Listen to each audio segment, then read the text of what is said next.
Hey, welcome back to 1980. Today I want to share my experience working with The Grove. Several years ago, I took a training down in San Francisco at The Grove's offices in the Bay Area in San Francisco to learn how to do graphic facilitation. I took a course called Principles of Graphic Facilitation. So I learned quite a bit of hands-on information working with a professional graphic facilitator and learning techniques from their organization. Now, David Sibbitt, who is the founder of the organization, a long time ago wrote this book called Visual Meetings, and so it's the beginning of the series. And in this series, it's about how graphics, sticky notes, idea mappings can transform group productivity. So again, the premise of graphic facilitation, The Grove has mastered this craft for a long time, using sticky notes, graphic facilitation, graphic recording with pens, and kind of to what you see here. They, I think, are one of the originators of just drawing in large format, so 4x8 sheets. You're starting to see a lot of people pop up in that space. But so Visual Meetings came out, and a few years later they came out with Visual Teams in the next series. And I love how all these books are about the same size, and so there's going to be 4 in this whole series. So Visual Teams is now getting out of just doing meetings, but how to create high-performing teams using visual tools. And I love the templates that they have. It's their IP.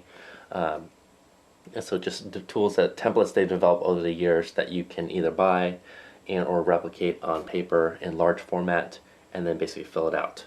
So templates is an easy way of getting into this space. And finally, I think third, not necessarily final, but visual leaders, for me, this is where I really got excited about the craft, because it's no longer about running a team, project management, or even running a meeting. It's new tools for visioning, management, and organizational change. And so this is how can we be leaders and use visuals in the same way. Traditionally, I think leadership is known as someone that is inspiring, that can speak well, but not necessarily a practitioner of visuals. They'll rely on a marketing team, they'll rely on a graphic designer, or they'll work with someone like me to help kind of create that visualization. I think the next evolution of leadership is in the form of visual leadership. It's not just separating out that practice to a practitioner, but the practitioner is then the leader. So hence graphic facilitation. I think I shared it in a previous video, difference between someone that's recording and someone that's facilitating. My opinion, and I think the perfect scenario, is when the leader equals the practitioner, the technician.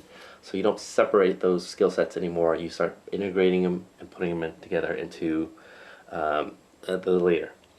And the latest book, and I'm really excited about this personally because now I am in the space of visual consulting. So people will now be hiring me to help design and lead change using all the tools you heard previously. So running visual meetings, running visual teams, leading visually, and now as a consultant coming in and helping organizations with their change, doing so in a visual way.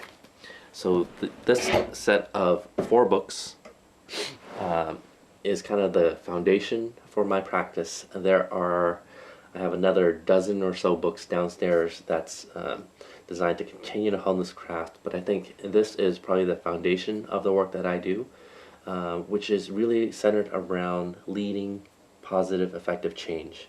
And the visuals is the tool to be used along with it. Now, why visuals is because the majority of us are visual. I don't know the exact stat off the top of my head, but that number is staggeringly high. 65 to 70% of the population learn predominantly with visuals. And so when you don't use visuals in your communications, when you don't communicate visually or lead visually, you're leaving behind a very large population. And the other piece is this concept of group memory. And I share this quite a bit in the Grove's work, is there's individual memory, what you and I can retain. So that's a simple stat is when I bring in just communication orally, or when I'm speaking, or I'm just writing, you'll remember about 10% of that, and that's pitifully bad. I'm sure that number has even gone down with the lack of attention we have today.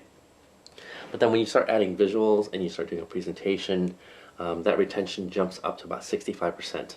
Again, at an individual level. What's truly important is when you start bringing an organizational memory together.